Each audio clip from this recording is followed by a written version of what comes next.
안녕하십니까. 한국학술연구원의 함재봉입니다.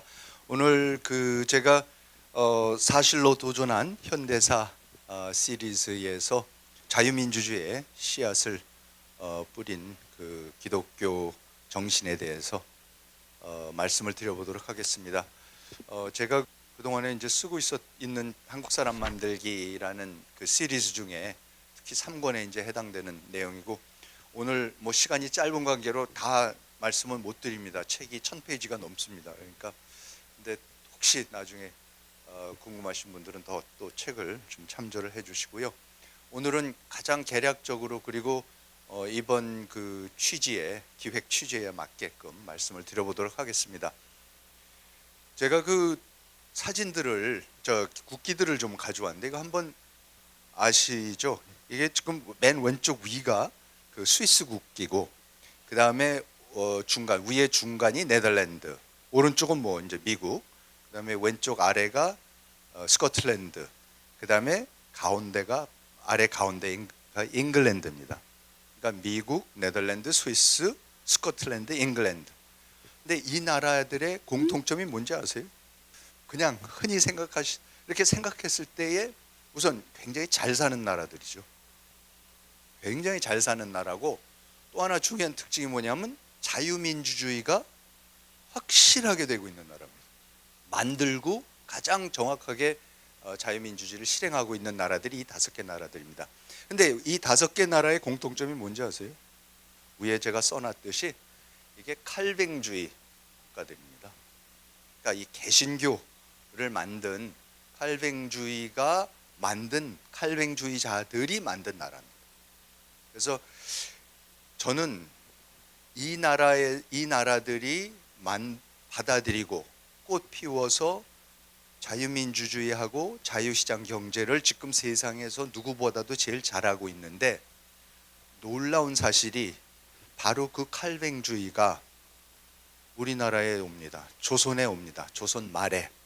그러니까 그 조선 말에 오는, 우리가 알고 있는 뭐 안더우드 목사, 스크랜튼 목사, 아펜젤러 목사, 이 모든 분들이, 알렌 목사, 이분들이 전부 다 이 칼뱅주의에 기반을 하고 있는 분들입니다. 쉽게 말씀드리면 기독교, 개신교라고 이해를 하시면 됩니다. 그래서 저는 우리의 자유민주주의와 우리의 자유시장 경제 체제가 어떻게 도대체 만들어졌을까, 그거를 이해하는 데 있어서 이 나라에서 이 꽃 피운 이 칼뱅주의와 이 자유주의, 이것이 무엇인지를 알고, 그게 어떻게 해서 해필이면은 19세기 말에 조선이라는 이 나라에 그 씨앗이 뿌려져서, 그게 어떤 과정을 거쳐서, 지난한 과정을 거쳐서 결국은 대한민국 건국에 결정적인 기여를 하게 됐는가, 그리고 오늘날 우리가 여기에 어떻게 와 있는가, 그거를 한번 쭉 연결을 시켜보는 그런 시간이 되겠습니다. 이 칼뱅주의라는 건 이제 스위스에서 나왔고요. 그 칼뱅이라는 사람이 스위스에서 24년 동안 활동을 하면서 칼뱅주의를 이제 만들어낸 사람이고, 이 칼뱅주의가 스코틀랜드로 건너가서 스코틀랜드 건너간 칼뱅주의를 장로교라 그럽니다. 그리고 그 똑같은 칼뱅주의자들이 영국으로 건너가서는 그 사람들 우리가 일컬어서 청교도라 그러고요. 이 칼뱅주의자들이 네덜란드로 가면은, 네덜란드 갔을 때는 네덜란드 개혁교회가 됩니다. 그럼 예를 들어서 언더우드 목사, 연세대학교를 만드신 언더우드 목사 같은 분은 다닌 그 대학도 그렇고 신학대학도 그렇고 교회가 바로 네덜란드 뉴저지에 있는 네덜란드 개혁교회 출신입니다. 그리고 뭐 로스 목사, 나중에 말씀 나오겠지만 한글 성서를 하기 시작한 로스 목사 같은 분은 스코틀랜드 장로교 선교사로 만주에 와서 선교를 하시던 분이고, 아무튼 이게 다 같은 가족들입니다. 그래서 제가 뭐 이 시간에 길게 이 칼뱅주의하고 개신교 이런 거를 말씀을 드릴 시간은 안 되지만, 그냥 사진으로상으로 몇 개만 말씀드리겠습니다. 이게 지금 가운데가 보시는 그 교황청 바티칸이고요. 왼쪽이 마틴 루터, 오른쪽이 장 칼뱅, 그 두 분이 이제 그 바티칸을 상대로 해서 그 종교 개혁을 일으킨 분들이죠. 근데 이제 제가 이 칼뱅주의가 제가 말씀드리는 대로 그냥 그냥 자유주의와 자유민주주의와 자유시장 경제랑 연결됐다는 게 그 제 주장이 아니라 굉장히 유명한 학자들이 오래전부터 이미 우선 토크빌이라는 프랑스 출신 귀족 이 미국을 1830년대에 가서 미국에서 머물면서 프랑스 출신이기 때문에 프랑스 혁명을 겪었던 프랑스 출신이 미국을 건너가서 보고서는 너무나 자기네랑 다르다. 너무 프랑스하고 미국이 다르다라는 거를 그때 책으로 써냈는데 그게 이제 소위 미국의 민주주의란 명저고 아직까지도 미국의 민주주의 우리가 생각하는 자유민주주의를 이해하는데 가장 중요한 책 중에 하나고요. 오른쪽에는 이제 그 막스 베버의 유명한 프로테스탄트 윤리와 자본주의 정신 그 책 표지고 이제 막스 베버인데 뭐 이 사람은 당연히 자본주의 자유시장 경제라는 게 어디서 나오느냐? 이 프로테스탄티즘에서 나온다. 칼뱅주의에서 나온다는 얘기를 했습니다. 그러니까 제가 그냥 마음대로 말씀을 드린 게 아니라 가장 권위 있는 학자들이 정말로 오랜 세월 동안 유럽하고 미국하고 자본주의와 봉건주의 이런 거를 다 비교를 해보면서 아직까지도 우리가 세상을 이해하고 자본주의를 이해하고 자유시장 경제를 이해하고 뭐 자유민주주의를 이해하는 데 있어서 가장 결정적인 이론과 실질적인 그 역사적 사실을 제공했던 그분들의 그 이론에 저도 기대해서 지금 오늘 이 말씀을 드립니다. 제일 먼저 방금 말씀드렸던 토크빌이 이런 얘기를 했습니다. 이거 꼭 한번 우리가 같이 읽어볼 만해서 제가 가져왔는데요. 미국의 민주주의란 글에 이렇게 했습니다. 내가 합중국에 도착했을 때, 미국에 도착했을 때 우선 나의 시선을 바로 잡아끈 것은 이 나라의 종교 양상이었다. 그러니까 이제 그 프랑스 사람이니까 카톨릭이었고, 이제 미국에 오니까 이제 이 개신교 국가죠, 기독교 국가죠. 합중국에 오래 머물면 머물수록 나는 이러한 새로운 양상이 얼마나 대단한 정치적 결과를 가져오는지를 알아볼 수 있었다. 그러니까 미국의 이 개신교가 굉장히 특이한 정치적인 함의를 갖고 온다라는 걸 자기가 깨달았다. 프랑스에서 나는 종교 정신과 자유 정신이 언제나 서로 정반대 방향으로 나간다. 여러분들 우리가 그렇게 생각할 계몽주의, 사람이 이성적이 되려고 그러면은 합리적이고 이성적이면 뭔가 신앙, 종교 이런 거를 극복해야 된다고 생각을 하죠.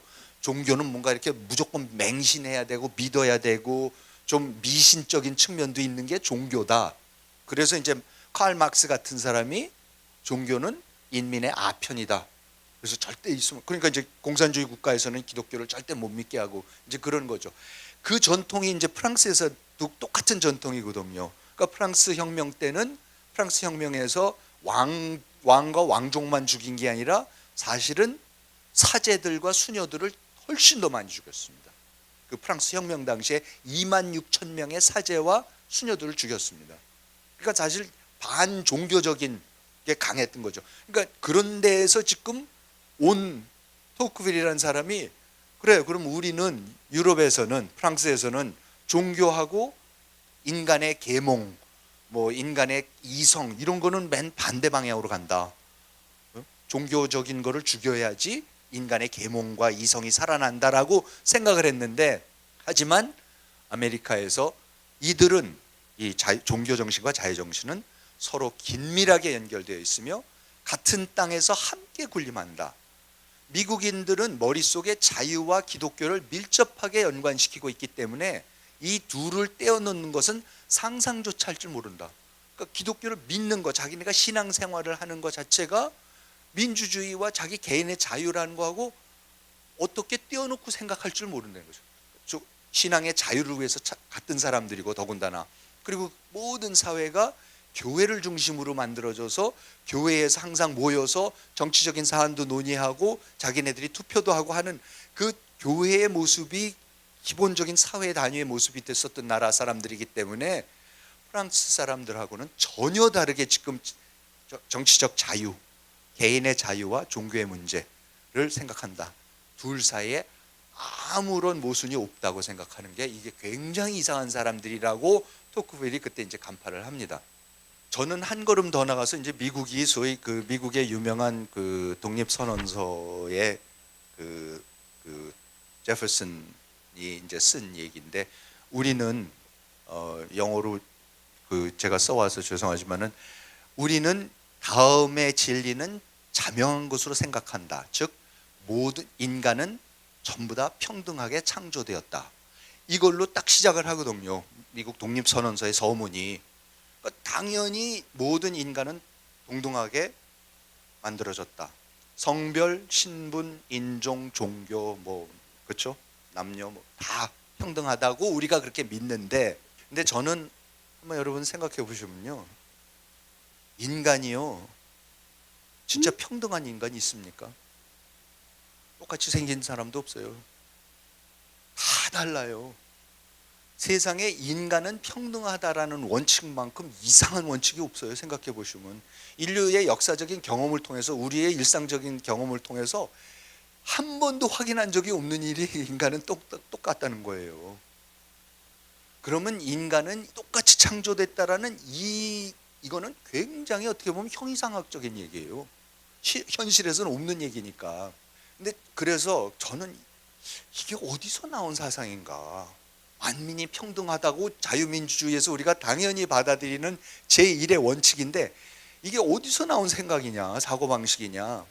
이거는 기독교가 아니면 나올 수가 없는 사상입니다. 이건 유교에도 없고요, 힌두교에도 없고요, 불교에도 없고요. 전부 다 카스트 제도가 있고 다 신분 제도가 있고 어느 종교나 그렇습니다. 근데 이 기독교라는 종교에서만 희한하게 인간이 다 똑같다고 그럽니다. 그 인간이 평등하다라는 이 사고방식이 어디서 나왔을까를 생각해 보면요. 정말로 기독교에서 나오는데 기독교 밖에 이런 얘기가 안 나오는데 그 이유가 뭔지 아세요? 제가 저 나름대로 진짜 이거구나 했을 때 뭐냐면은 개신교를 만든 칼뱅이 인간은 원죄를 짓고 낙원에서 쫓겨나서 에덴 동산에서 신락원을 해서 완전히 이제 땅에 떨어지지 않습니까? 카톨릭에서는 인간이 신락원을 했음에도 불구하고 원래 하나님이 만드신 그 아담의 그 신이 만드신 그 인성이 기본적인 게 살아 있어서 인간들이 다시 열심히 잘하면은 하나님의 뜻을 자기네가 헤아리고 하나님의 뜻에 따라서 살아갈 수 있다. 그래서 이제 교회를 만들어서 교회가 죄를 사하여 주고 이제 이런 거를 하는 그 카톨릭 교회를 만들었는데 칼뱅이라는 사람이 그걸 전면적으로 부인을 합니다. 이거 개신교 믿으시는 분들은 이거 정확하게 아셔야 되는 부분인데 뭐냐면 신락원을 한 인간은 그냥 원죄의 덩어리예요. 그냥 원죄의 덩어리인데 그 중에서 더 잘나고 덜 잘난 놈이 어디 있냐는 거죠. 교황이든 신부님이든 무슨 주교님이든 귀족이든 평민이든 천민이든 뭐든 똑같이 원죄 찌든 존재다. 그러니까 똑같다는 거죠. 그러니까 인간이 동등할 수 있는 거는 개신교에서 말하는 다 죄에 찌든 하나님의 절대적인 일방적인 은총이 아니고서는 누구도 구원받을 수 없는 자기 힘으로는 자기의 구원을 어떻게 해볼 수가 없는 그런 형편없는 존재라는 그 신학이 나오니까는 인간은 이제 누구나 아무리 신분이 어쩌고 저쩌고 해도 경제력이 막 똑같다는 거죠. 이런 인식론적 회의주의 이런 게 나오기 때문에 나는 죄인입니다. 정치인이 됐든 지도자가 됐든 뭡니까? 나도 죄인이고 내가 다 알 수가 없다. 내가 도저히 알 수가 없는 거다. 그러니까 같이 협의하고 같이 토론하고 논의해서 해야 되는 거지 내가 절대적인 거 알 수가 없다라는 그런 겸손. 그게 가장 기본적인 정치적인 동목인데 그런 게 있어야지 자유민주주의가 되죠.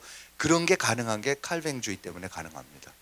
그래서 저는 칼뱅주의가 민주주의, 자유시장경제 이런 거에 소위 거창하게 말씀드려서 존재론적, 인식론적 토대다 이제 말씀드립니다. 그런데 저는 이 자본주의 정신하고 또 연결이 되는 부분이고 이 개신교에서 기독교에서 정확히 우리가 인식해야 되는 부분이 개신교 그러니까 지금 우리가 기독교라고 하는 개신교의 가장 핵심은 금욕주의입니다. 지독한 금욕주의예요. 근데 그게 어디서 나타나면 보세요. 지금 이 그 사진 보시면요, 왼쪽이 그 유명한 그 노트르담, 파리의 노트르담. 이번에 작년인가 불이 나서 우리가 다 타서 지금 다시 짓고 있지만 어쨌든 화려하게 이를 데 없는 노트르담 성당이고, 이제 오른쪽에 흰 거는 미국의 동북부의 매사추세츠에 있는 그냥 미국 사람들 가장 흔한 18세기, 17세기, 18세기부터 짓고 쓰는 교회당입니다. 이 비교를 해보세요. 하나는 너무나 단순하고 너무나 금욕적이고 화려함이라고는 하나도 찾아볼 수가 없어요. 실내 장식, 왼쪽 역시 바티칸의 베드로 성당 안에 있는 그 베르니니가 만든 그 저 옥좌죠, 그냥 교황의. 그 다음에 이제 오른쪽은 아까 그 청교도들의 교회의 내부입니다. 아무런 장식 없습니다. 하나님을 만났는데 무슨 장식이 필요합니까? 복식이요, 한번 보세요. 카톨릭에서 입는 복식은 얼마나 화려합니까? 교황, 주교, 추기경들이 입는 너무나 화려한, 멋있죠 아주. 그런데 청교도의 복식은 뭡니까? 렘브란트의 그림에 나오는 그 당시 네덜란드의 청교도, 저 청교도들이 영국의 청교도들 똑같은 옷 입고 저도 옷 입고 미국 가갖고 또 청교도들이 나라 만들지 않습니까? 저 사람들은 뭡니까? 까만 옷이에요. 그냥 아직도 장로교 목사님들이 까만 것만 입고 다니시는 그 하얀 이거 하는 거, 그게 유일한 겁니다. 네덜란드가 당시 세계에서 제일 부자 나라였었습니다. 그런데 저런 옷 입고 살았습니다. 그리고 마지막으로 한번 생각해 보시면요, 음식 문화, 스위스, 영국, 스코틀랜드, 네덜란드, 미국 혹시 가보신 분들은 아시겠지만 거기는 음식 먹으러 갈 데가 아닙니다. 먹을 음식이 없습니다. 너무 맛이 없습니다. 미안한 얘기지만 뭐 영국 사람들은 아니라고도 하는 사람들만 있지만, 우선 이태리, 프랑스, 스페인하고 비교를 하면요, 이거는 음식, 우리가 음식 먹는다 제대로 된 서양식 요리라 그러면 당연히 이태리, 프랑스, 스페인입니다. 와인 당연히 이태리, 프랑스, 스페인 와인이죠. 스코틀랜드에 무슨 와인 먹으러 안 갑니다. 네덜란드도 그렇고요.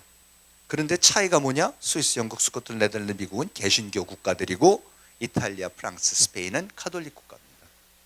개신교 국가들은 지독한 금욕주의입니다. 명품 브랜드 어디서 나옵니까? 이태리, 프랑스, 스페인에서 나옵니다. 다른 데서는 안 나와요. 그러니까 화려하고 사치하고 그러는 거는 전부 다 카톨릭 국가들이고, 지독하게 금욕적인 이런 종교가 만민은 평등하다, 다 원조의 덩어리이기 때문에 평등하다, 그리고 이렇게 금욕적으로 살아야 된다, 이렇게 절제하면서 살아야 된다 라고 하는 그 프로테스탄트 정신, 그 개신교 정신이 이게 이제 조선에 건너오는 겁니다. 그래서 1884년에 건너와서, 뭐 이건 아시는 분들은 아시겠지만 저 자세하게 저는 책에서도 다 다뤘는데 너무나 드라마틱한 얘기들이고, 제가 요 장을 아예 제목을 신의 한 수라고 붙였어요. 정말 그 알렌 목사가 원래는 중국에 파견돼서 남경에 가서 1년 동안 살다가 이상하게 중국이 뭐 안 맞아요. 그래서 어떻게 중국 맨날 싸우고 그래갖고 도저히 안 되겠다고 딴 데를 가자 그랬더니, 그때 친구 하나가 야 1882년에 조선하고 미국하고 수교를 했는데 이제 막 공사 하나만 가 있고 아무것도 없는데 너 한번 언젠간 열릴 테니까 한번 조선을 가보는 게 어떻겠냐. 그래서 이 양반이 혼자 조선에 와갖고 뭐 그때 와 있던 후트공 사람 만나보고 이렇게 돌아다녀 보더니 마음에 든다 그래갖고 다시 중국에 가서 자기 부인하고 1살짜리 아이를, 갓난쟁이를 데리고 서울에 와요. 서울에 와가지고 와서 선교를 하면 안 되니까 그때 미국 공사관에 의사로 등록을 해갖고 의사로 하고 있었어요. 그게 갑신정변 1884년 12월 4일 3개월 전이에요.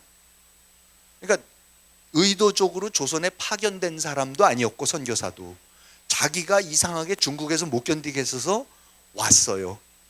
그것도 선교사도 아닌 의사로 저걸 해갖고 왔는데 3개월 후에 갑신정변이 일어났는데, 그때 이제 그 안국동에서 저 우정국 낙성식에서 그때 이제 그 뭐 김옥균, 수재필 이런 사람들이 정변을 일으켜서 그 당시에 가장 권세가였던 민영익, 가운데 사진이 있는 민영익을 죽여요.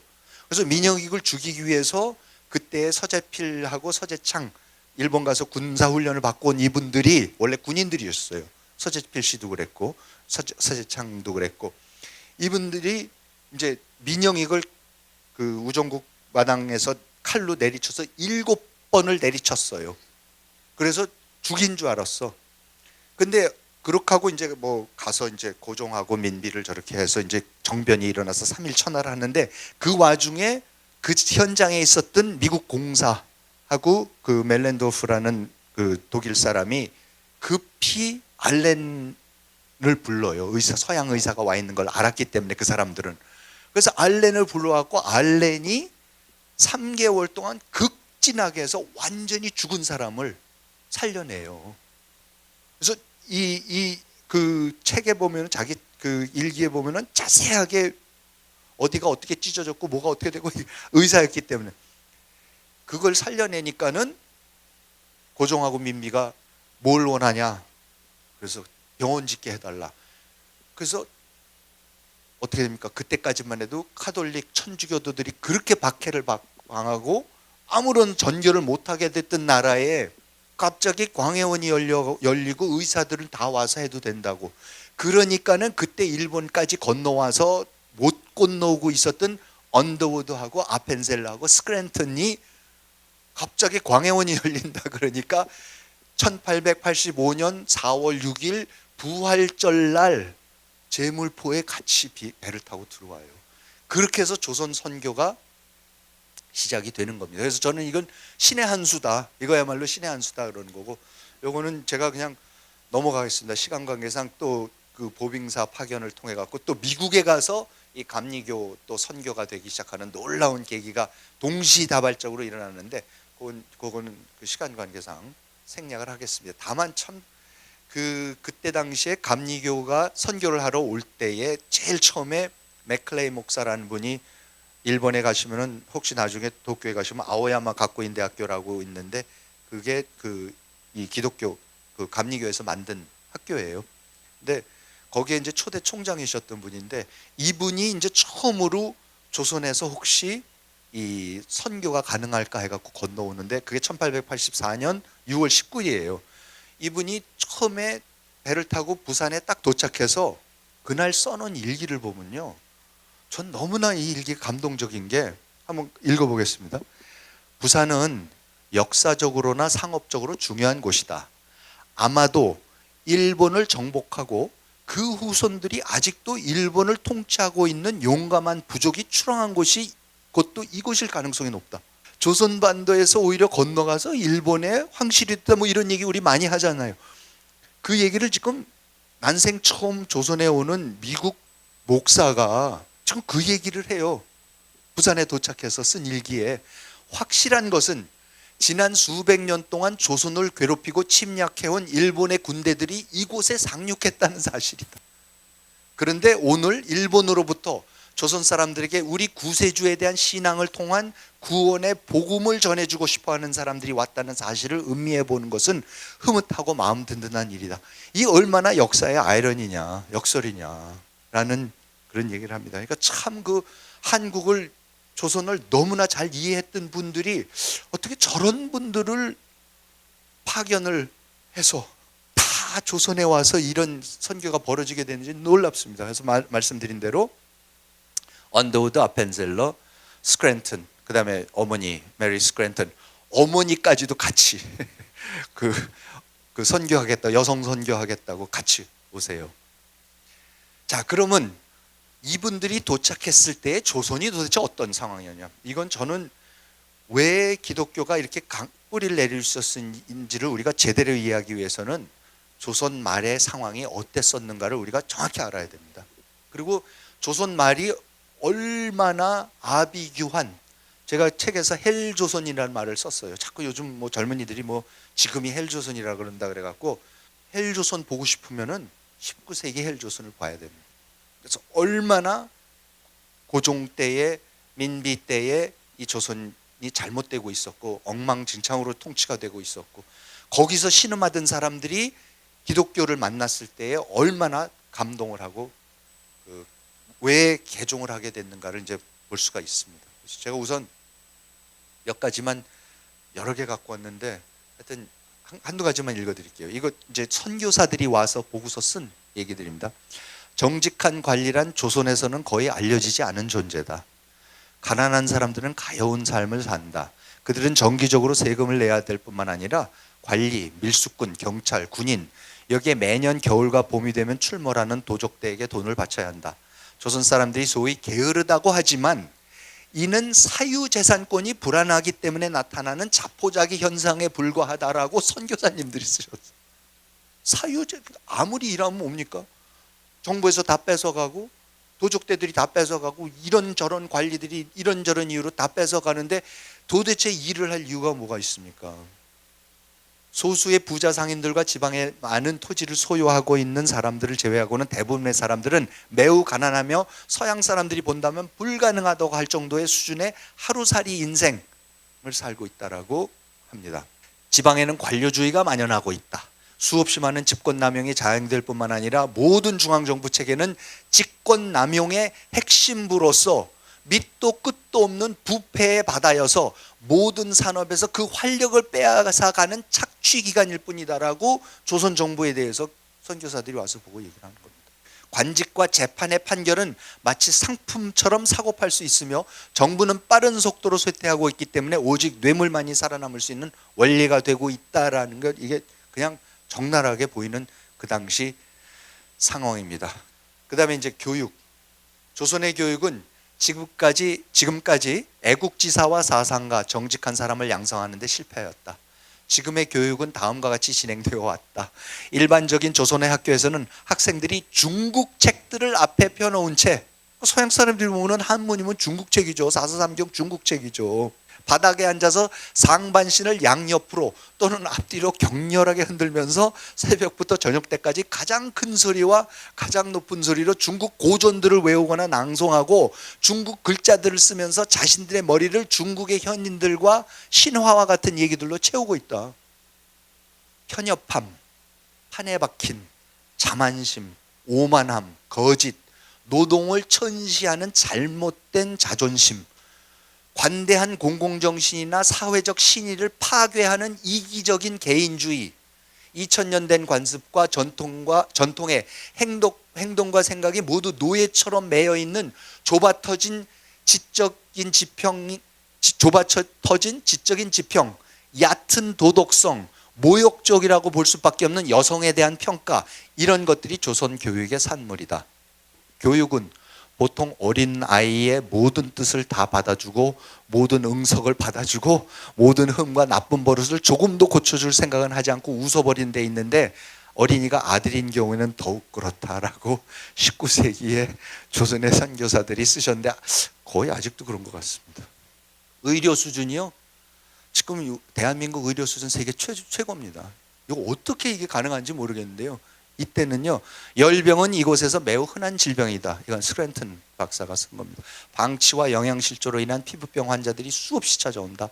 결핵과 특유의 퇴행성 증상들은 매일같이 병원에서 마주치는 질병이다. 매독도 물론 자주 볼 수 있다. 천연두는 풍토병 수준이며, 그렇죠? 천연두는 전부 다 우리 소위 곰보였었어요.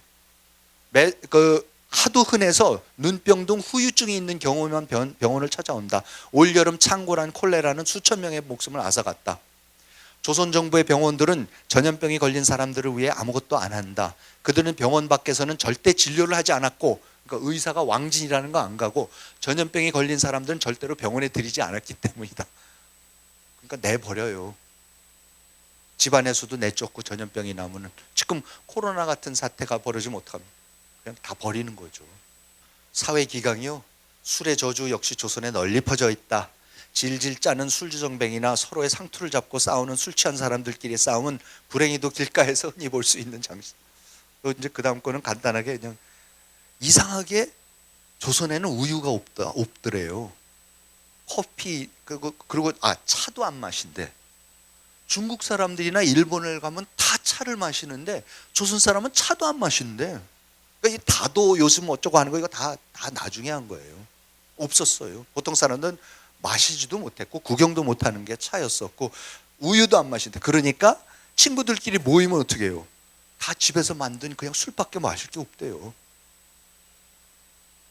그러니까는 이게 지금 그다음에 뭐 맨날 이 도박하고 도둑질하는 거 이런 얘기도 있고 거짓말은 일상화되어 있다. 조선 사람들은 수대에 걸친 연습으로 거짓말하는 기술을 예술의 차원으로 승화시켰다. 상인들은 모든 거래에서 끊임없이 사기를 치고 무리수를 둔다. 지금은 훌륭한 기독교인이 된 내 친구는 과거에는 아침에 깨어나는 순간부터 오늘은 누구에게 사기를 칠까 하는 생각부터 했다고 한다. 아니 그러니까 노동을 해서 밥 벌어먹고 살 수가 없게 만들어 놓는데요. 그럼 어떻게 해요? 먹고 살아야 되는데 사기쳐야죠. 네? 자기가 무슨 권력이 있어서 남을 갈취는 못하면은 그럼 사기라도 쳐야죠. 그리고 이러한 사고방식은 대부분의 조선 사람들이 공유하고 있다고 한다. 그들의 사고는 저 차원에 머물고 있다. 사회학이 사회를 압도하고 입에 담을 수 없는 부도덕함은 일상화되어 있다. 한마디로 조선 사람들은 아편을 피우는 것 하나를 제외하고는 아편도 돈이 없어서 못 폈어요. 제가 봐서. 온순한 이교도들이 가질 수 있는 모든 부도덕함은 다 갖고 있다. 그리고 여기 이제 여성분들이 많이 계시니까 이 부분도 아마 많이 공감하실 거예요. 조선의 여성의 처지요. 아시아의 다른 나라에서들과 같이 조선에서도 풍속이 무섭게 부패해 있으며 그 필연적인 결과로 여성의 보통 처지는 불쾌하리만큼 천하고 열등한 상태에 놓여 있다. 여자는 남자의 반려가 아니라 노예에 불과하고 쾌락이나 노동의 연장에 불과하며 법률과 관습은 여자에게 아무런 권리도 부여하지 않고 말하자면 아무런 정신적 존재도 인정하지 않는다. 남편이나 부모의 지배 아래에 있지 않는 여자는 누구나 주인 없는 짐승처럼 먼저 차지하는 사람의 소유물이 된다는 것은 널리 인정되고 법정에서도 공인된 원칙으로서 논박하려고 생각한 사람은 아무도 없다. 무슨 얘기인지 아세요? 주인 없는 짐승처럼 먼저 차지하는 이게 보쌈이에요. 여러분 무슨 연속공도 있어갖고 보쌈이 옛날에 우리 아름다운 뭐 이상한 미풍양속 비슷한 뭐 과부를 구제해주는 뭐 그냥 남편 없고 부모 없으면은 짐승처럼 아무나 차지한대요. 여자는 이름이 없다. 하기는 대부분의 처녀가 어떤 별명을 받고 나이 더 먹은 친척이나 그 집안의 친구들이 그 처녀들이 어렸을 때 그 별명을 부르기는 한다. 그러나 그들이 관연에 이르면 부모만이 그 이름을 부를 수 있고 집안의 다른 식구들은 남들과 마찬가지로 아무개의 딸, 아무개의 누이와 같은 완곡한 표현을 쓴다. 결혼한 뒤에는 여자는 이름이 없어진다. 친정 쪽 친척들은 대개의 경우 그 여자가 출가한 고을 이름으로 부른다. 천안댁 문제 이런 거죠. 친정 쪽 친척들은 시가 쪽 친척들은 시집 오기 전에 살던 고을 이름으로 부른다. 때로는 간단히 아무개 댁, 그러니까 남편의 성. 그 여자가 아들이 있으면 예의상 아무개의 어머니라고 불러야 한다. 가정의 행복은 아내가 구할 수 있는 것이 아니다. 조선 사람은 집은 있으나 가정은 없다. 하우스는 있으나 홈은 없다. 남편은 아내와 떨어져서 기거한다. 부부 사이의 우정과 같은 관계나 애정의 표현 같은 것은 없다. 남자의 즐거움은 여자친구나 기생을 통해서 얻어진다. 우리는 아내와 결혼하지만 첩과 사랑을 나눈다라고 이야기한 한 조선 양반의 표현으로 그들의 결혼 관계를 간략하게 요약할 수 있다라고. 그 다음에 이제 이 미신에 대한 부분인데 이건 읽지 않겠습니다. 길어서 워낙 그 미신들이 많아갖고 불교도 탄압을 하니까 없어지고 유교는 남자들의 거니까 여성들은 그냥 미신밖에 없어요. 악녀들과 악마는 기도와 제물을 바치고 북을 치고 방울들을 울리는 등 일일이 열거할 수 없이 수많은 의식을 통해서 달래야만 한다고 믿는다. 라고 이제 합니다. 또 넘어가겠습니다. 자, 이런 상황에서 이제 기독교가 오는 거예요. 그래서 와갖고 아까 말씀드린 이제 왼쪽 사진이 광해원 알렌 목사가 민비하고 고종한테 받아서 허락을 받아서 지금 이제 연세대학교 교정 안에 있는 그 광해원이고요. 오른쪽이 이제 보구여관이에요. 보구여관이 뭐냐면은 와서 스크랜턴이랑 진료를 알렌이랑 스크랜턴이 진료를 하기 시작하는데 조선 여성들이 내외를 하지 않습니까? 그러니까 남자 서양 의사한테 진료를 못 받아요, 진맥을. 그 사실을 알고서는 빨리 여성 의사들을 보내달라고 선교본부에다 얘기해서 여성 의사들이 와서 보구여관이라는 여성들 전용 병원을 지어서 치료를 해주기 시작하면서 제대로 된 이제 의료 서비스가 처음으로 이제 일어나기 시작하는 겁니다. 그래서 뭐 교육이 이화 배제 연희 숭실 이런 거에서 이런 데서 여성들이 교육을 받기 시작하고 천민들이 평민들이 교육을 받기 시작하면서 이제 근대 교육이 처음으로 일어나기 시작합니다. 또 중요한 얘기 중에 하나가 이 신분제도, 천민들 문제. 그러니까 왼쪽에 이 무호 목사라는 분이 오셔갖고 그 선교를 하는데 백정들을 상대로 이제 선교를 하기 시작했어요. 그래서 그 박성춘이라는 사람을 이제 전교를 해갖고 그분도 굉장히 중요한 역할을 나중에 하게 되는데 그 여기 사진에 보시면 오른쪽 사진은 그 아들 박봉출, 그러니까 박서양이라 그래갖고 우리나라 최초로 세브란스를 나와서 우리나라 최초로 의사가 된 분이에요. 옛날에 무슨 사극에도 연속극에도 나왔었는데 이 주제에 대해서 백정의 아들입니다. 그런데 이때에 예를 들어서 장로를 이제 뽑으면 장로교회가요. 이제 나중에 잠깐 말씀드리겠지만 장로를 뽑으면은 그 당시에 교인들이 대부분이 천민 출신들이 많아요. 훨씬 더 양반들은 잘 뭐 자기네 제사 지내고 그래야 되니까 개종을 안 하죠. 근데 가끔가다 이제 그 양반들도 출신들도 있는데 그럼 장로를 뽑으면 장로는 1인 1표제입니다. 그럼 당연히 천민들이 많으니까 장로를 뽑으면 꼭 천민 출신이 장로가 돼요. 그러면은 결국 가서는 홍문동 교회에서는 양반들이 나중에 가서 도저히 이거는 안 되겠습니다라고 목사님 저희 따로 나가겠습니다. 나가서 교회를 따로 차려요. 그러니까 아무리 기독교를 믿고 그래도 이게 안 깨지는 거예요, 처음에는. 그렇지만 어쨌든 이거를 깨고자 한 것, 처음으로 반상의 구별 없이, 그렇죠? 천민까지도 같은 자리에 앉아갖고 같이 예배를 드리는 거 놀라운 일입니다, 조선에서는. 그런 일을 처음으로 해내는 게 기독교입니다. 그 다음에 이제 그 기독교 여성들에 대한 저긴데요. 이 사진을 보시면은 왼쪽에 여매례시고 다 우리나라 교육과 그 여권 운동과 그 독립운동에 결정적인 역할을 하셨던 분들이 여매례, 중간이 박에스더, 최초로 유학 가서 의사 자격증을 따온 분이시고 오른쪽에 하란사죠. 그런데 여러분 매례가 뭔지 아세요? 메리. 왜요? 조선 여성들은 이름이 없었어요. 그러니까 세례를 줄 때 당신 이름이 뭐냐 그러니까 이름이 없어요. 그래서 지어줘요. 그래서 여메레, 에스더는 에스더죠. 에스더 영어 이름. 그 다음에 란사, 하란사. 란사가 뭔지 아세요? 낸시. 그 다음에 김환란. 환란은 뭡니까? 뭐 같으세요? 헬렌이에요, 헬렌. 1888년 9월 말 이화학당에서 첫 여성 세례식이 있었어요. 스크랜턴 여사가 쓴 글입니다. 2주 전 저녁에 부인 3명이 세례를 받았습니다. 다른 이들도 뒤를 이을 것으로 생각합니다. 여기 조선 여인들은 이름이 없다는 점을 알려드리고 싶습니다.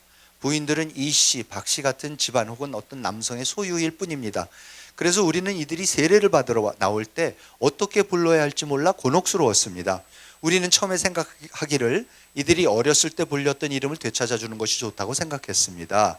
그런데 그들은 어릴 때 그저 큰애기 혹은 작은애기 같은 칭호로 불렸다는 것을 알았습니다. 이제 와서 그런 이름을 붙여주는 것은 적당하지 않다는 것을 알고 우리는 마르다, 미리암, 살로메, 헬렌, 메레, 그렇죠? 란사, 낸시 이런 기독교식 이름을 지어주기로 했습니다. 박마리암 하여튼 뭐 전부 다 그런 식으로 이름들이 이제 생기기 시작하는 거죠. 그러니까 조선 말에 가면 여성들이 이름이 없다가 저런 영어 이름을 붙여줬다가 그 다음에 일제 시대가 되니까 어떻게 됩니까? 일본식 무슨 뭐 미자 무슨 뭐 자자 붙는 그렇죠? 그 이름 일본식 이름을 붙여줬던 거고요. 그렇게 해서 조선 여성들이 이름이 생겨나기 시작하는 겁니다. 근데 제일 먼저 한 게 이 기독교가 들어와서 하는 겁니다. 아까 그 장로 뽑는 선출 문제 말씀드렸죠. 저는 조선 최초의 선거, 조선 사람들이 난생 처음 투표라는 거, 그러니까 투표라는 게 뭡니까? 자기 지도자를 자기 손으로 뽑아보는 경험을 언제 했었느냐? 대부분 1948년 제헌국회 때 뭐 투표하는 거 아닙니다. 장로 뽑을 때 했습니다. 장로 뽑을 때. 그렇죠? 장로는 누가 뽑습니까? 위에서 임명하는 게 아니라 교인들이 뽑아요. 그리고 그 장로들, 뽑힌 장로들이 목사님을 초빙해 오는 거 아니에요. 그렇게 그러니까 밑으로부터 하는 게 이게 민주주의입니다. 그런데 1887년 10월 7일 제가 아는 가장 오래된 우리나라 최초의 선거에 대한 기록이 있습니다. 1887년 10월 7일 언더우드 목사 일기입니다. 지난주 화요일 우리는 2명의 장로를 선출하고 그 다음 일요일 임명함으로써 장로교회의 조직을 완성하였다. 우리는 14명의 교인으로 시작하였고 일요일 1명을 더 받았다라고 해서 이게 세문안교회입니다. 최초로 장로교회를 제대로 장로를 선출해서 하는 세문안교회가 이렇게 해서 출범을 하는 겁니다. 그날 존 로스 목사가 한글 성서 번역 때문에 마침 그날 왔었어요. 신약 성서 문제로 일기입니다. 뱃길로 한양으로 갔다. 뱃길은 여행을 가능하게 했을 뿐만 아니라 쉽게 해줬다. 나는 특별한 날 저녁에 한양에 도착했다. 나를 맞아준 언더우드 씨는 그날 밤 자신의 작은 예배당에 가서 그곳에서 자신의 작은 모임을 공식적으로 장로교회로 조직할 것이라는 사실을 알려줬다. 어둠이 도시를 덮자 나는 그와 그의 의사 동료들과 함께 길을 나섰다. 장지문을 살짝 두드리자 우리는 어느 방 안으로 인도되었고 그곳에는 총명해 보이는 정장한 14명의 남자들이 우리를 기다리고 있었다.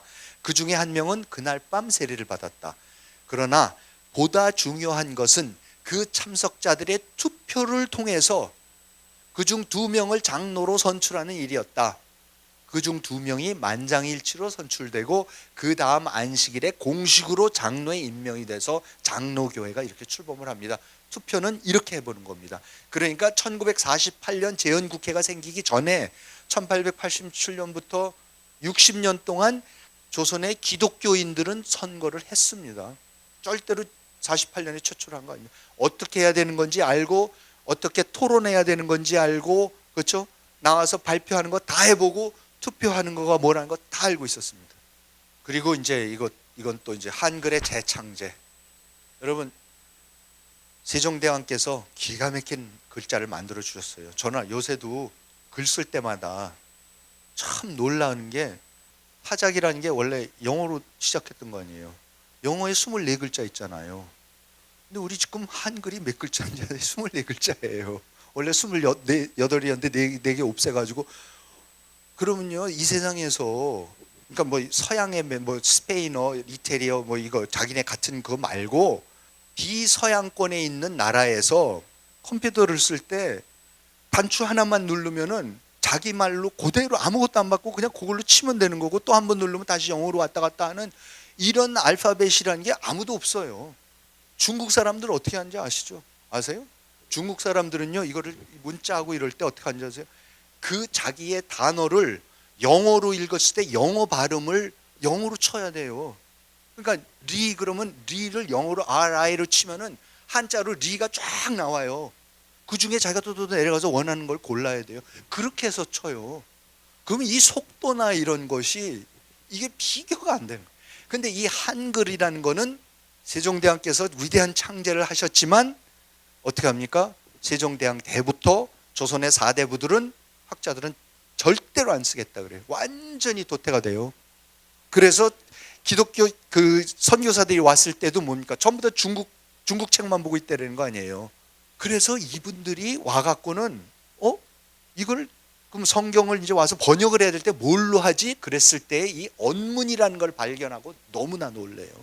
그래서 이것도 이제 그 당시에 그 언더우드인가 이분이 쓰신 거예요. 선교사들은 성서와 기타 기독교 문학과 서적들을 언문이라고 불리는 조선의 글로 인쇄한다면 조선 사람들 모두가 글을 읽을 수 있게 할 수 있을 것이라는 사실을 한눈에 알아봤다. 그렇게 함으로써 여자도 배울 수 있을 정도로 쉽기 때문에 언문을 그토록 경멸하던 4대부 계급을 일시적으로나마 소외시킬 수밖에 없었다. 4대부들은 한문으로 된 성경책 읽겠다 그런 건 중국서 가져와서 읽으라 그러는 거고 그 사람들 빼놓고 나머지 90%는 그럼 이걸로 하자 한글로. 조선의 글은 따라서 기독교를 전파하는 데 있어서 헤아릴 수 없이 값진 도구가 되었다. 무지한 남자, 여자, 아이들도 곧 글을 읽고 쓸 수 있게 되었다. 사대부 계층이 자신들의 성경과 책들을 굳이 중국어로 인쇄하는 것을 원한다면 그렇게 해주겠지만 일반인들은 한글을 사용하면 됐다. 언문은 며칠이면 배우고 곧바로 조선어 성경을 읽고 조선의 말과 글과 말을 배울 수 있었기 때문에 선교사들에게도 큰 축복이었다. 이렇게 해서 한글이 드디어 다시 살아나게 됩니다. 그래서 이건 넘어가겠습니다. 그러면서 이분들이 맨 왼쪽 사진이 로스 목사, 아까 말씀드린 대로 만주에서부터 한글 성서 번역하기 시작했던 그 스코틀랜드 장로교 목사님, 언더우드 목사, 아펜젤러 목사, 게일 목사, 오른쪽은 이제 이수정 씨라고 일본에 건너가서 최초로 개신교 했던 분인데 그분 스토리도 굉장히 감동적이고 슬픈 거지만 어쨌든 이분이 거기서 한글 성서 번역을 시작했었고 그때 자기의 신앙 고백을 저렇게 한글로 써놓은 거가 이수정 씨입니다.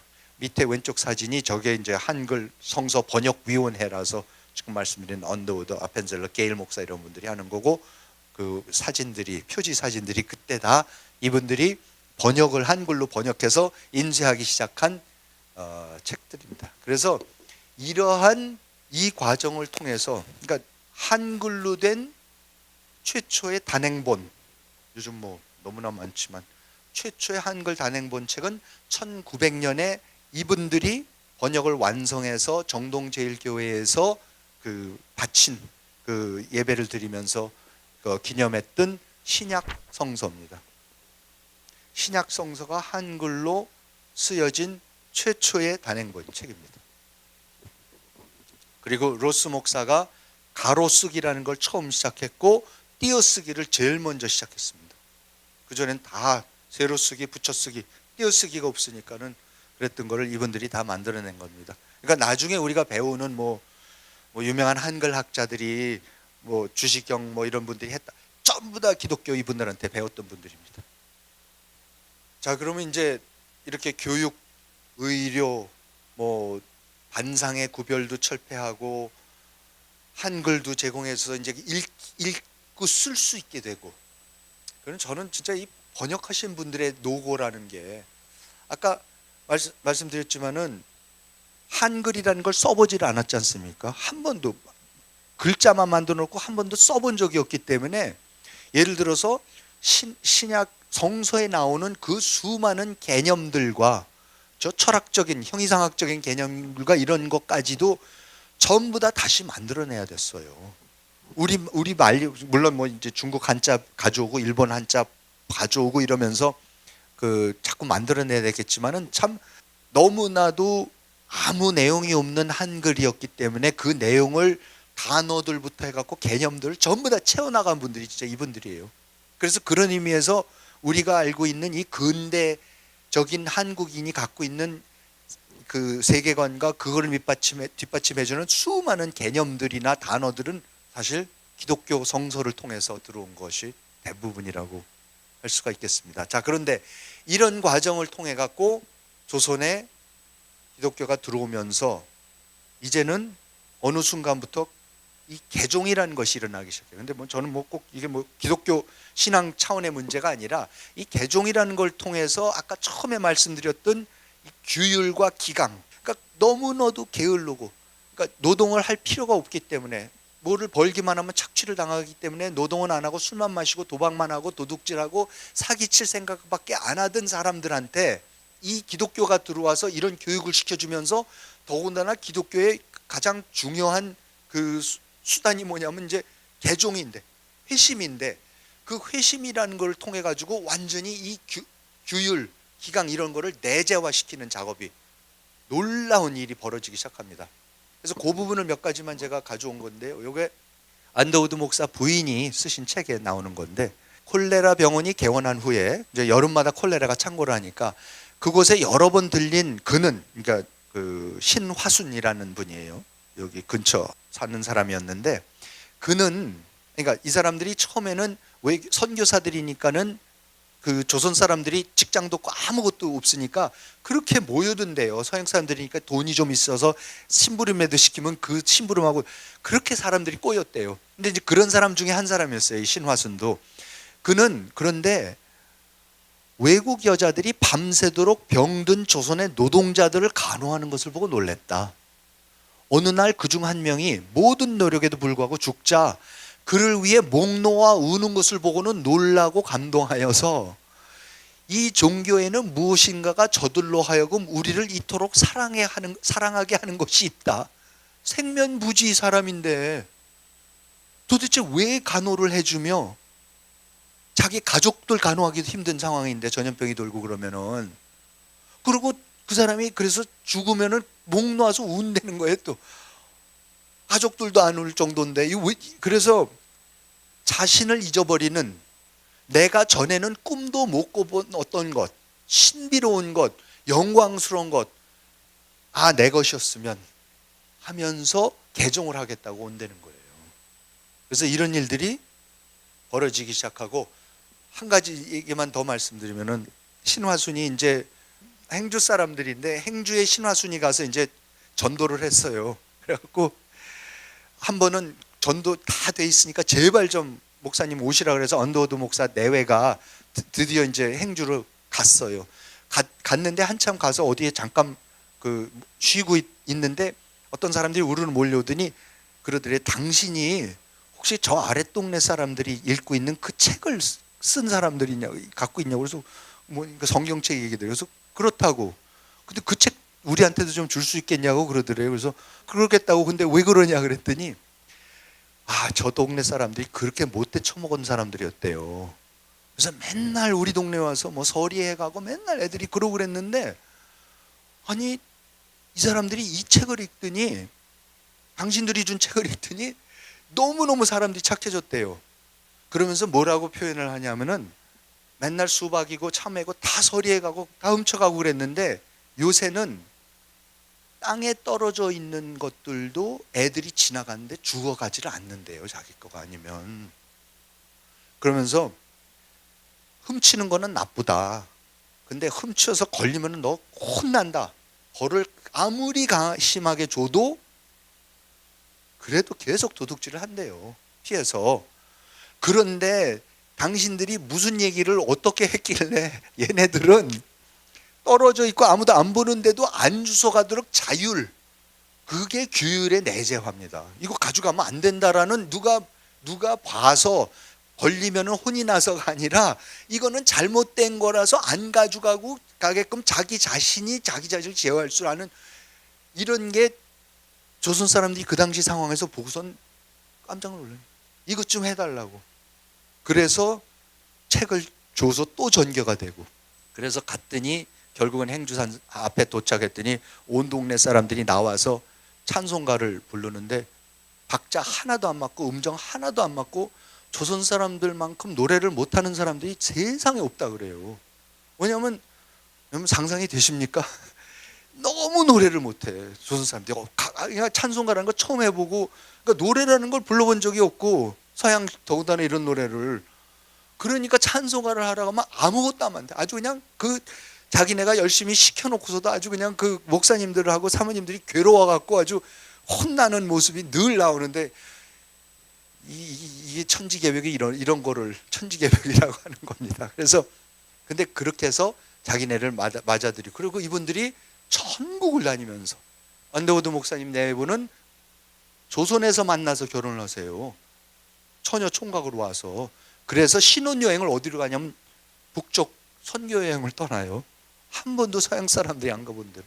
하여튼 이런 노력의 결과 이런 규율의 내재화가 되기 시작합니다. 그래서 이거는 그 당시에 장로교에서 그 세례를 받으려면은 지켜야 되는 7가지 규율이 있었어요. 그 선교사들이 이거 지켜라, 지킬 자신이 있으면은 세례 준다 이제 이러는 건데 7가지가 있어서 제가 책에는 장로교 7거지약 이렇게 썼었는데, 첫 번째, 누구든지 교인이 되려면 조상 숭배를 해서는 안 된다.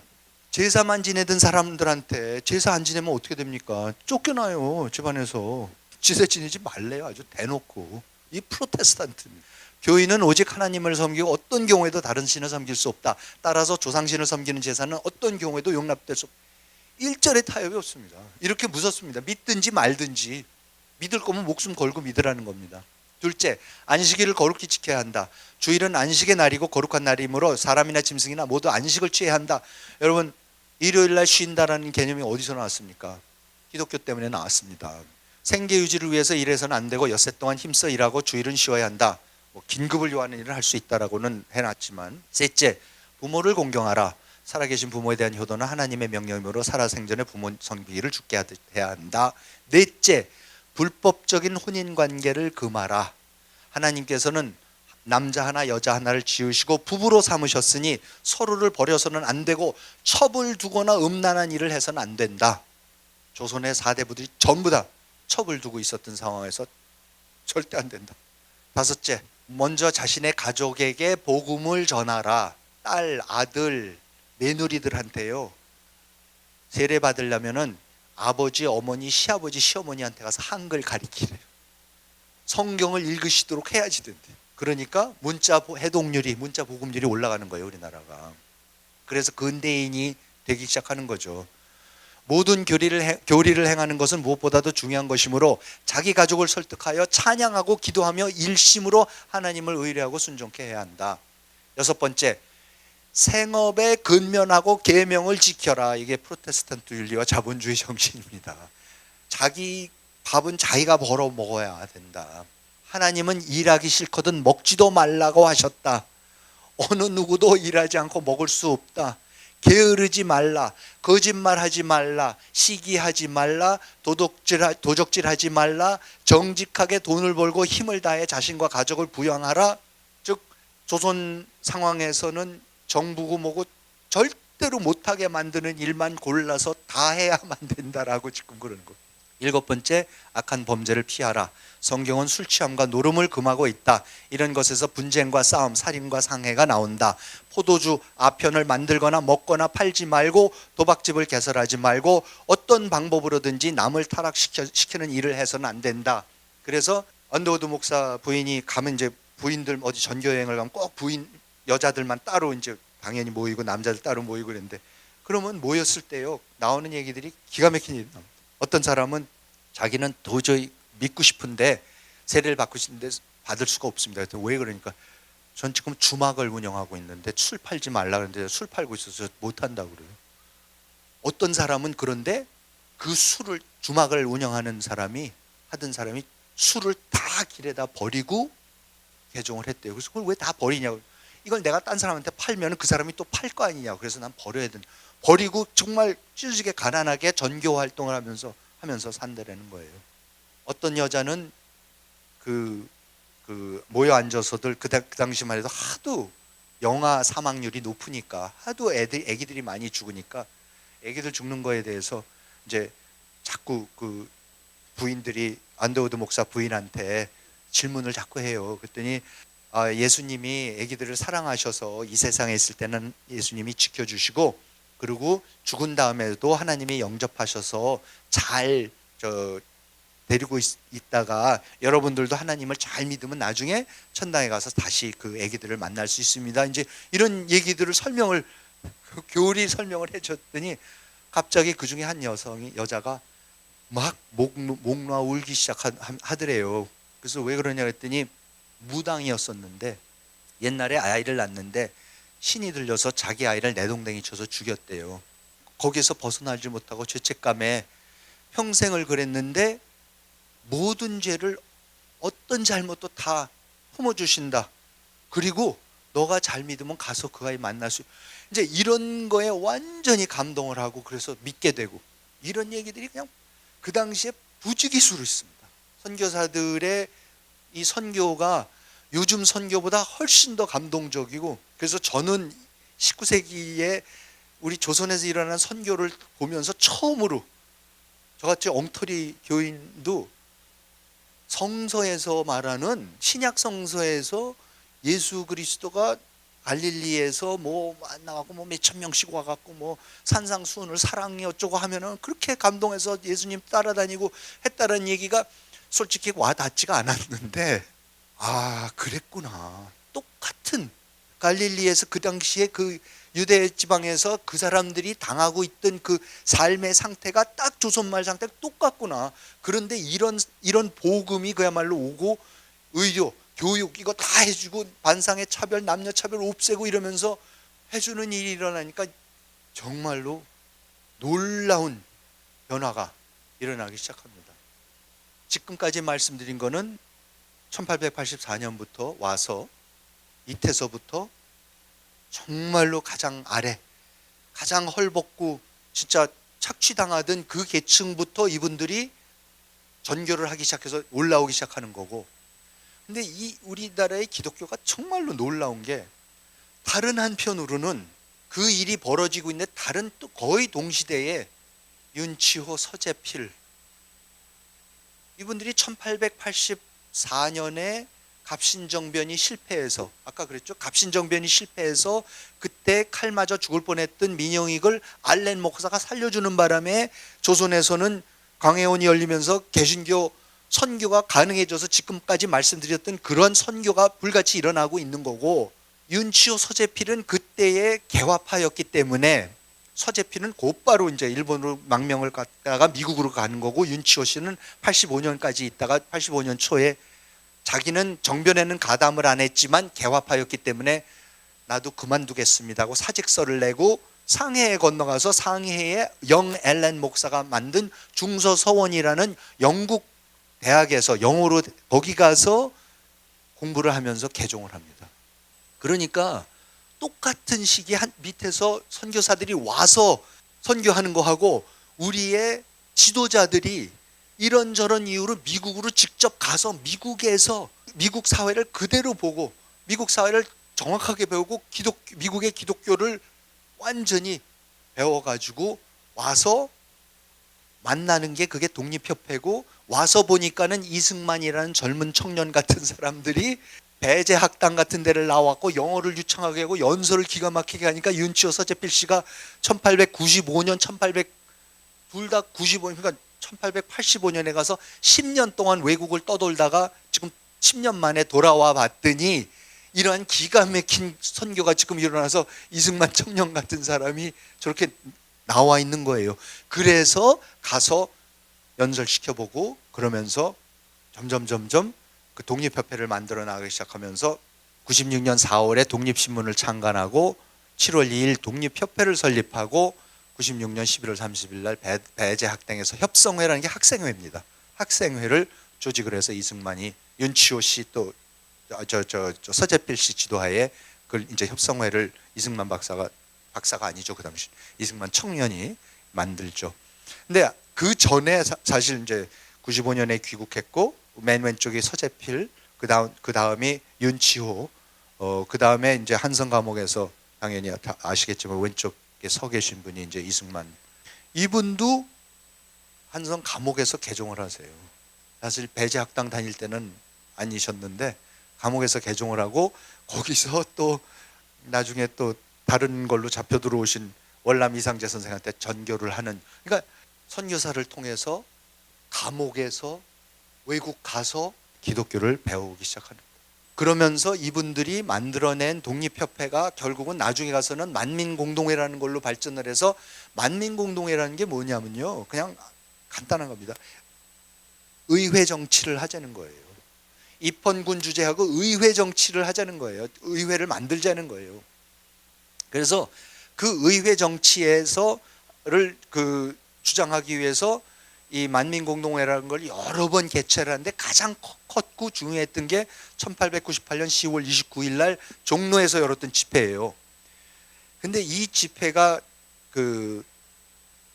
이제 고종으로 하여금 결국은 그 시무 냈죠 해갖고 결국은 받아들이게 했다가 나중에 또 고종이 배반을 해갖고 다 독립협회 만민공동회 없애버리고 그렇게 되지만은, 그날 1898년 10월 29일 날 제일 큰 만민공동회 집회를 하는데 첫 연사가 누군지 아세요?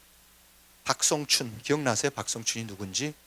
백정이에요, 백정. 무호 목사가 곤당골 교회에서 전교한 그 백정이 의회 정치를 주장하는 제일 큰 시민 집회 종로에서 제일 연사로 나와서 이 사람은 대한에서 가장 천하고 무지몰각한 사람입니다. 그러나 충군 애국의 뜻은 대강 알고 있습니다. 오늘날의 이국 편민하는 길은 관민이 합심한 연회해야 가능하다고 봅니다. 저 차일에 비유하건대 한 개의 장대로 바치면, 이런 그 차양 같은 거를 한 개의 장대로 바치면 역부족이지만 많은 장대를 합해 바치면 그 힘이 매우 공고해집니다. 엎드려 바라건대 관민이 합심하여 우리 대황제의 성덕에 보답하고 국군이 만만년 이어지도록 하게 합시다라면서 천민이 오프닝 스피치를 하는 겁니다. 이게 어떻게 조선에서 가능한 일입니까? 이승만 박사가 한성감옥에서 회심한 다음에 쓴 글입니다. 그때 나는 그들이 말하던 예수를 믿지 않고 있었다. 그런데 내가 어디선가 들었던 말이 떠올랐다. 내가 너의 죄를 회개하면 하나님께서는 지금이라도 용서하실 것이라는 말인데, 그 말이 나의 마음에 떠오르자마자 나는 나의 목에 걸려있던 나무칼에 머리를 숙이고 오 하나님, 나의 나라와 나의 영혼을 구하여 주시옵소서 하며 기도했다. 나에게 가장 기이했던 것은 1900년 전에 죽은 사람이 나의 영혼을 구할 수 있다고 생각했다는 것이다. 근데 참 이분이 특이했던 게 나의 영혼이 아니라 꼭 나의 나라래. 나라가 꼭 들어가. 참 특이해요. 그러니까 이 기독교를 믿는 여러 가지가 있지만 영혼, 구원, 구령 이 두 가지는 기독교를 통해서만 가능하다라는 확신이 이제 생기니까 이런 그 기독교 지도자가 출연을 합니다. 이상재 선생, 위대한 왕이 보낸 사자가 자신에게 말하기를 나는 몇 년 전 당신이 워싱턴에 있을 때 성경을 주어 믿을 기회를 주었지만 그대는 이를 거절했다. 그러니까 자기가 워싱턴에 갔을 때도 당연히 미국 사람들 보고 뭐 목사님들도 만나고 뭐 이런 게 성경, 근데 그때도 안 믿었다는 거예요. 이것이 첫 번째 죄이다. 또 나는 그대가 독립협회에 있을 때도 기회를 주었지만 당신은 반항했을 뿐만 아니라 다른 사람들이 믿는 것까지도 방해를 했다. 에이 뭐 그런 거 믿냐고 그랬다는 거 아니에요. 이런 식으로 당신은 민족이 앞으로 나갈 길을 막았으니 이것이 더 큰 죄다. 죄다. 나는 그대의 생명을 보존하여 감옥에 그대를 두었는데 이것은 내가 그대에게 주는 신앙을 갖게 하는 또 다른 기회이다. 만일 지금도 그대가 회개하지 않는다면 그 죄는 이전보다 더 큰 것이 될 것이다 라는 목소리가 들려와서 겁이 나서 회심을 하신 거죠. 개종을 하신 겁니다. 그러면서 이승만 박사가 1903년에 쓴 글입니다. 부럽도다. 저 개명한 나라에서 들은 사람의 몸과 집안과 나라를 통히 하나님으로서 구원을 얻었으니 조선도 이 세대에 처하여 풍속과 인정이 일제히 변하여 새 것을 숭상하여야 할 터인데 예수교는 본래 교회 속의 경장, 개혁하는 주의를 포함한 거로 예수교가 가는 곳마다 변혁하는 힘이 생기지 않는 데가 없고 선교사들 선교 과정에서 이 놀라운 경장의 힘이, 개혁의 힘이 보였던 거 아닙니까? 예수교로 변혁하는 힘인즉 피를 많이 흘리지 아니하고 순평이 되며 나중에 우리가 이제 공산혁명이 일어났을 때 그 피 흘리는 걸 우리가 보죠. 그 혁명에 비해서는 얼마나 소리 없이 사실 조용히 일어나는 혁명이니까 한 사람 한 사람의 내적 세계를 변화시키면서 일어나는 혁명이니까 한 번 된 후에는 장진이 무궁하여 상등 문명에 나아가니 이는 사람마다 마음으로 화하여 실상에서 나오는 연고라. 자기 마음에서 우러나는 거라. 우리나라 사람들이 마땅히 이 관계를 깨달아 서로 가르치며 권하여 실상 마음으로 새 것을 행하는 힘이 생겨야 영원한 기초가 잡혀 오늘은 비록 구원하지 못하는 경우를 당할지라도 오늘 당장 나라가 독립을 못할지라도 장래에 소생하여 다시 일어서 볼 여망이 있을 것이요 라고 쓰셨습니다. 이런 과정을 거쳐서 1904년이 되면은 조선의 지도층들이 대거 개종을 하기 시작합니다.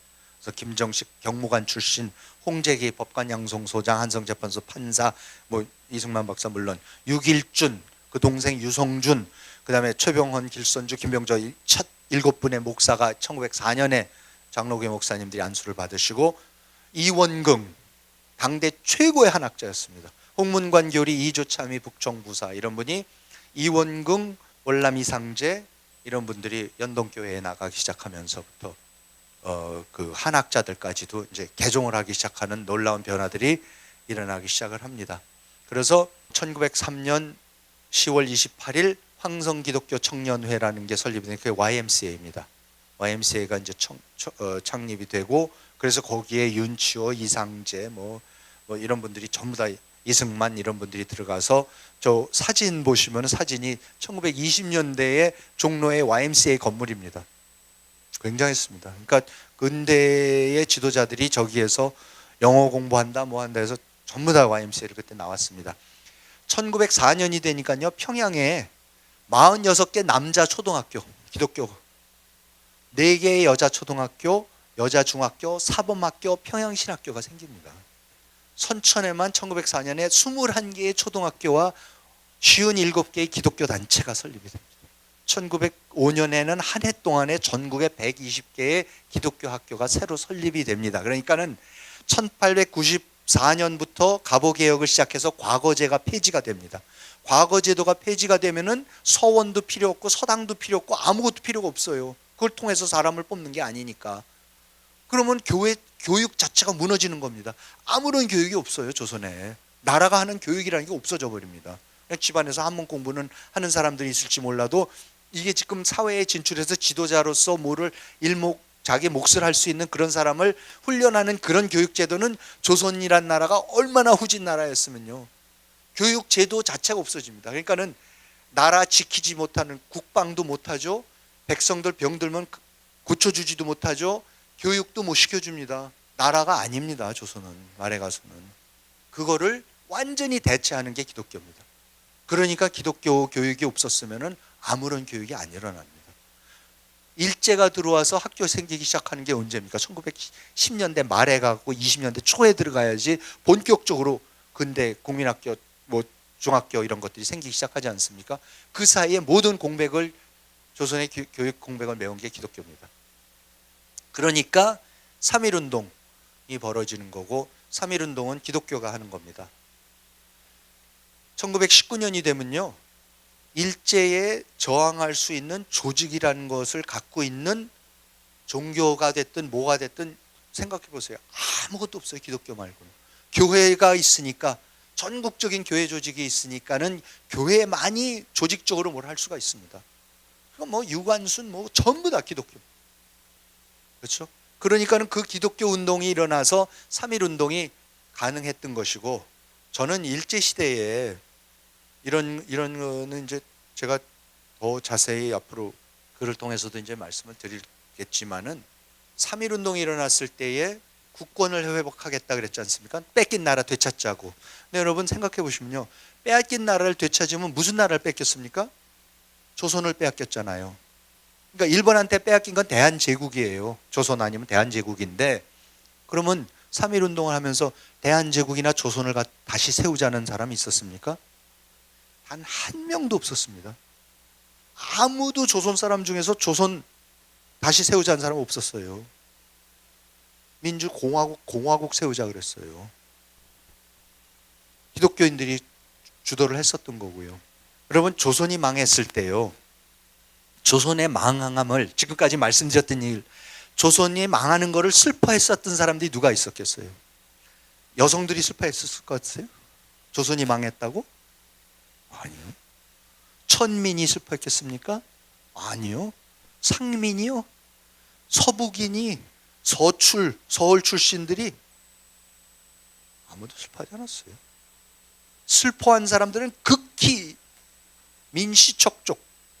민영환 선생 혼자서 그것도 자결하셨잖아요. 그러니까 안국동에 아직도, 안국동에 동상이 요새는 잘 안 보이는데 전에는 안국동에 동상이 있으셨는데, 아무튼 민충전공 한 분, 당연히 민시척족이니까 가장 많은 권력과 권세를 누렸던 왕실에서 아무도 없었어요. 너무나 쉽게 나라 그냥 일본한테 바쳤고, 이왕가라는 이름은 일본 황실에서 조선 왕실에다가 공식적인 명칭을 붙여서 자기네 가계도의 한쪽 구석에 이왕가라고 붙여줬어요. 그러니까 이방자 여사 같은 분이 굉장한 일본의 귀족, 정말로 오래된 귀족 가문 출신이에요. 그런 분하고 결혼시키고 이제 그러는 거죠. 그래서 자기네 걸로 흡수를 시키고, 저는 나라가 망했는데 2천만 가까이 되는 나라가 망했는데, 우선 2천만의 나라가 망할 수가 없습니다, 여러분. 북한 보세요, 안 망하잖아요. 절대로 우리 못 내주겠다 그러면 절대 안 망합니다. 그냥 나라를 팔아넘겼기 때문에 없어진 거죠. 진짜 말 그대로 돈 받고 팔아넘겼기 때문에 없어진 거고, 그러니까는 전혀 슬퍼하는 사람 하나도 없었어요. 그러니까는 사실은 일제시대가 대부분의 조선 민중들의 입장에서 봤을 때는 조선에 비해서 100배 나아요. 교육시켜주죠. 병원 있죠. 다 해줘요. 무슨 공원 열어주고, 우리 창경궁 같은 거를 갖다가 동물원 만들었다고 이따 소리 하는데, 외국 사람들이 와서 보고서 했던 얘기가, 당시에 세계의 모든 수도를 다 다녀봐도 공원 하나 없고, 박물관 없고, 도서관 없고, 대학 없고, 무슨 크다란 건물 하나도 없는 수도라는 건 처음 봤다는 거예요. 한양에 뭐가 아무것도 없어요.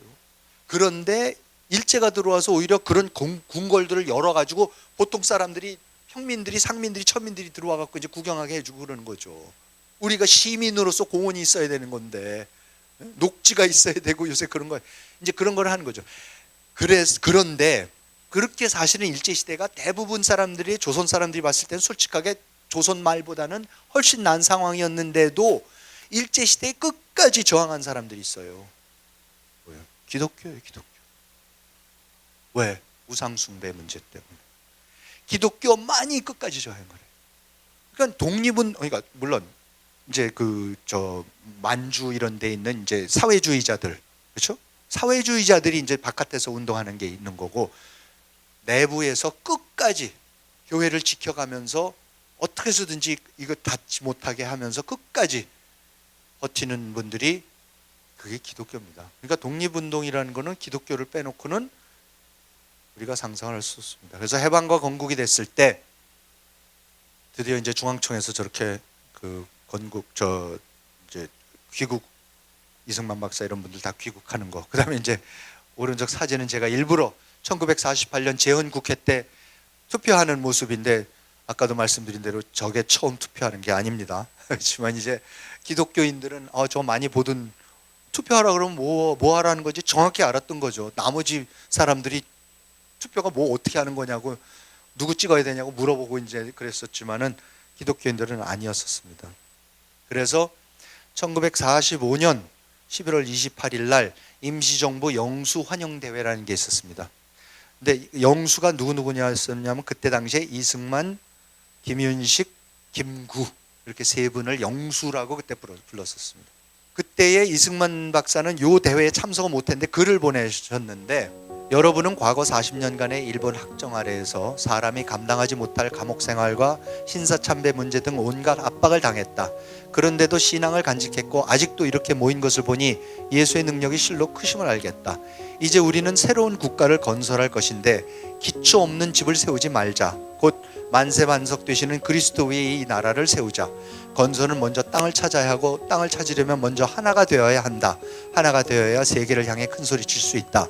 우리는 반만년의 긴 역사를 가진 민족이다. 우리가 하나가 되기만 하면 어떤 나라도 업신여기지 못하는 강한 나라가 될 것이다.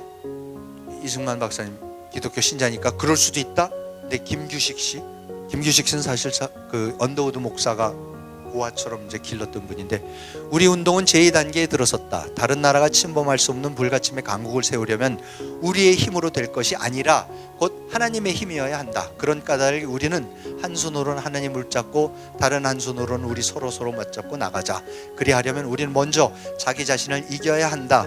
우리가 우리를 극복하지 못했기 때문에 남에게 정복을 당했던 것이다. 우리가 잘하면 미 군정도, 소련 군정도 곧 없어질 것이다. 우리 그리스도라는 반석 위에 하나님의 나라를 세우자. 책임은 교회에 있다. 우리 기독교는 이승만 박사와 김주석과 나였다. 3천만 민족을 정치적으로나 교화적으로 지도해야 할 책임이 기독교에 있는 것이다. 그리고 김구 선생도 그리스도의 정병들이 내 뒤에 있고 하나님이 내 위에 계시니 내 담대히 이 자리에 서노라. 희망을 가질 수 있는 것은 어떤 나라든지 업신여기지 못하고 침략하지 못하는 강한 나라를 세우고자 합니다. 여기에 이 두 개 방책이, 2대 방책이 있으니 즉 건국과 건설을 동시에 하는 것입니다. 교화가 있는 나라는 아름다운 나라요 강한 나라입니다. 경찰서 열을 세우지 말고 교회 하나를 세우십시다. 아까 행주에 가서 저절로 도둑질 안 하는 아이들의 그 얘기, 그 교화입니다. 우리가 어떻게 하면 망하지 않는 강한 나라를 세울 수 있을까? 곧 성서 위에 세워야 합니다. 그렇게 해서 우리는 하나님의 국민이 되어 서로 잘 살아야 합니다라고 김구 선생도 얘기를 합니다. 완전히 건국은 기독교인들 사람들이 하는 겁니다. 저는 이게 무슨 신앙의 차원의 말씀이 아니라 그냥 객관적인 사실로 그렇다라는 말씀입니다.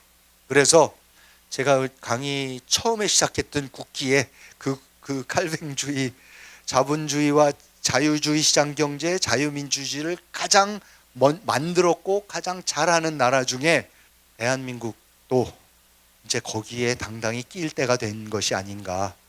그리고 저는 이 역사의 이 흐름, 역사의 이 기적이 정말로 놀랍습니다. 그래서 우리 한국 사람들이, 대한민국 시민들이 이 역사를 알고 교인이든 아니든 객관적인 사실이 뭐고 그래서 우리가 이런 것을 할 수가 있었구나 라는 그 이유를, 연원을 우리가 정확히 이해를 하고 따라서 그 부분을 앞으로 어떻게 더 키워나가면서 정말로 저 대열에 낄 수 있는 자유민주주의, 자유시장 경제의 나라를 세울 수 있을까, 더욱더 노력해야 되지 않을까 생각합니다.